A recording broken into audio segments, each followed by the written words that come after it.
네, 먼저 후보님 대한민국의 네. 경제 수장 자리에 지명되신 것을 축하드립니다.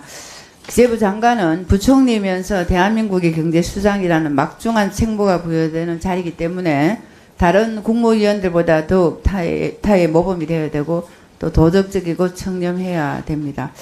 청문회가 시작되기 전에 언론에 겹치기 건무다, 예산 갑질이다, 부적절한 특별 보좌다, 부동산 농지 이런 등등등 의혹들이 많이 줄지어 나온 것에 대해서는 안타깝게 생각합니다. 아무튼 오얏 나무 아래서 가끔 고쳐 매지 말라고 하는데 후보자가 오늘 아마 특별히 잘 새겨드려야 할 말이 아닌가 생각을 합니다. 그럼에도 불구하고 후보자께서는 그 40여 년 가까이 그런 경제 파트에서 기재부에서 헌신과 업무 능력에 대해서 높이 평가하고 있는 것도 사실입니다. 그런 의미에서 후보자에게 대한민국의 난제에 대해서 물어보겠습니다.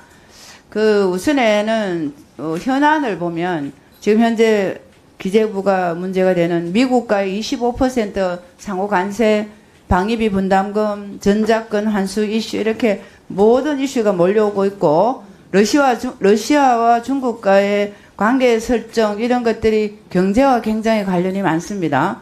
이런 현안 또 기재부 자체의 세제 정책 중에서도 오랫동안 손대지 못했고 방치해두었던 상속세, 근로소득세, 법인세, 부가가치세 등 과세 표준이나 세율을 어떻게 합리적으로 조정할 것인지 꽤나 풀기 어려운 숙제입니다.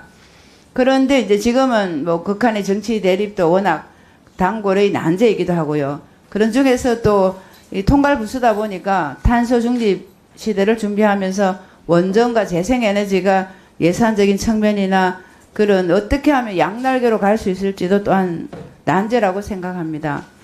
그런 가운데 또 사회적으로는 저출생, 고령화 이런 문제들이 종합적인 문제가 있습니다. 그래서 이런 대한민국의 경제가 가장 풀기 어려운 난제가 많은데 결국은 후보자께서는 주식회사 대한민국을 만들어서 잘 해보겠다고 하셨는데 지금 이제 생각하시기에 이 난제 중에서 가장 어려운 난제가 뭐라고 생각하십니까?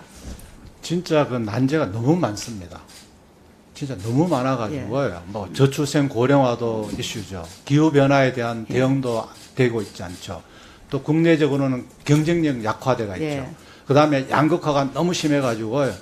진짜 어려운 계층이 자꾸 늘어나는 문제 있죠. 노인 문제 있죠. 청소년 문제 있죠. 장애인 문제 있죠. 맞습니다. 그러니까, 너무 난제가 많고요. 아마 가슴이 무거우리라고 생각을 합니다. 그 중에서도 이제 본인이 생각하기에는 본 의원은 이 중에서도 제가 생각하는 양극화 문제가 가장 문제가 되는 게 이 부동산이라고 저는 생각을 하고요. 그 진보 정권만 출범하게 되면 항상 부동산이 오르면서 양극화가 심해지게 됐다고요. 그래서 지금 이번 정부도 특히 최근에 이제 부동산 문제가 일어나면서 그야말로 초양극화로 지금 가지 않냐 하는 우려가 있습니다. 그래서 이제 정부가 최근에 부동산 정책을 내놓긴 했는데 단순하게 지표를 보고 서둘러서 조급하다는 느낌을 받습니다. 그래서 핀셋으로 고칠 수가 없으니까 그렇게 하다 보니까 투기 세력, 실소유자 가리지 않고 적용해 버리기 때문에 지금은 결국은 부동산 자산에 대해서 밟고 앞서가는 자산가들은 현금 부자들은 전혀 타격을 입지 않고 있는 상황에서 정책하는 이 부담은 고스란히 서민에게는 전가되어 있다는 그 느낌입니다. 그래서 최근에 전세 월세가 이제 옮겨가고 오르면서 서민들이 굉장히 어려워지고 있는데 그래서 지금은 이제 서민들은 대출 받지 마라 이런 걸 많이 요구를 하고 할 수가 없는 상황인데 결국은 이제 강남 수도권 이런 쪽은 이번에 이제 후보자뿐만 아니라 대부분의 이번에 후보자들이 청문회에 나온 후보자들은 그야말로 조용히 몰래 뒤에서 강남 재테크를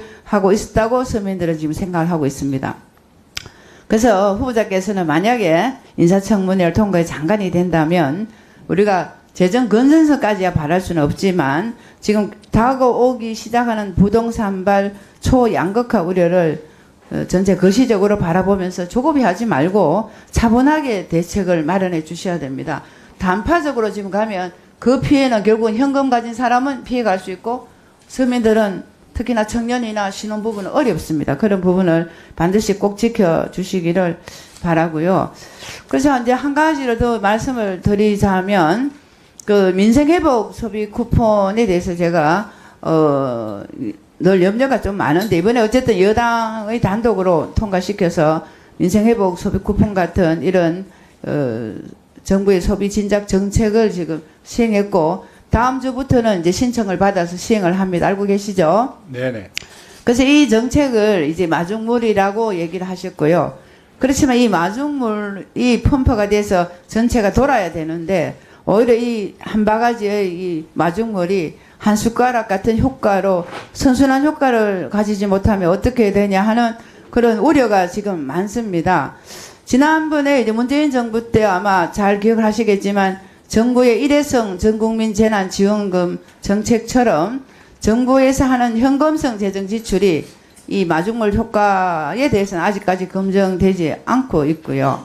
그러다 보니 이번에 이름하여 이재명 당선 축하금이라고 불리는 민생회복 소비 쿠폰이 우리 경제가 살아나는 선순환의 마중물이 될 길을 바라지만 확신할 수 있을지는 후보자님께서 답변을 마무리할 때 해주시고요.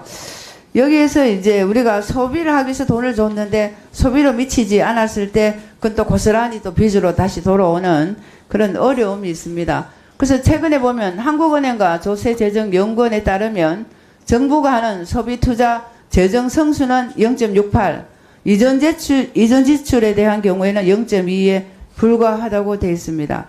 그래서 저는 이렇게 직접 줬는데 소비가 안 일어나는 것보다는 조금 더 면밀하게 보셔가지고 SOC 등에 투자를 해서 경기 대응 효과가 큰 쪽으로 연계해서 가야 되지 않느냐는 게 저희 생각입니다. 이거 어떻게 생각하세요?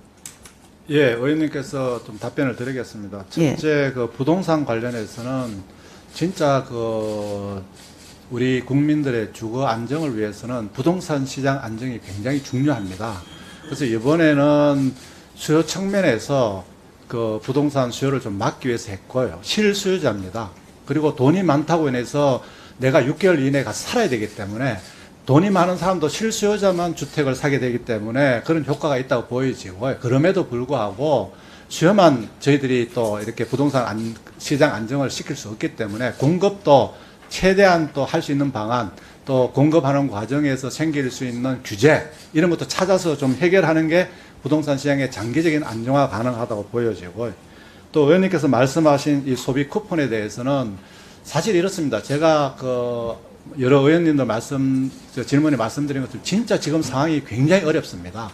소비, 투자, 그리고 수출, 그 다음에 성장률도 0% 내로 굉장히 어렵기 때문에 이런 상황 하에서 소비 쿠폰을 통해 가지고 진짜 지방에 가보면 이렇게 거의 이제 진짜 굉장히 어려워서 이제 도저히 못 견디겠다 하는 우리 국민들이 많습니다. 이분들에 대해서 일단 좀 당장 좀 견디낼 수 있게 하자. 근데 이걸 SOC로 주면 시간이 오래 걸립니다. 이게 돌아서 돌고 오는데 안 되니까 저희들이 이분들한테 시간 회임을 줄이기 위해서 좀 진짜 이게 싸줘서 이분들이 좀 진짜 체력을 해가 당장 이렇게 넘어지지 않도록 하겠다는 그런 목적을 했다는 말씀을 드리고 저는 이런 단계적인 걸 통해서 소상공인들이 조금 숨을 쉬게 하고 여기에다가 소상공인들에 대해서 업종별로 경쟁력 제고를 하게 하고 또 그 다음에 단순하게 무슨 돈 주기보다는 R&D를 통해 가지고 뭐 맛있는 음식을 만든다든지 뭘 경쟁력을 높일 수 있는 쪽으로 해서 장기적으로는 경쟁력을 갖도록 해서 이런 식의 지원보다는 이 물고기를 잡는 법을 가르쳐 주는 게 필요하다고 생각하기 때문에 의원님 말씀을 잘 되새겨서 문제가 없도록 그렇게 하도록 하겠습니다. 네. 네네.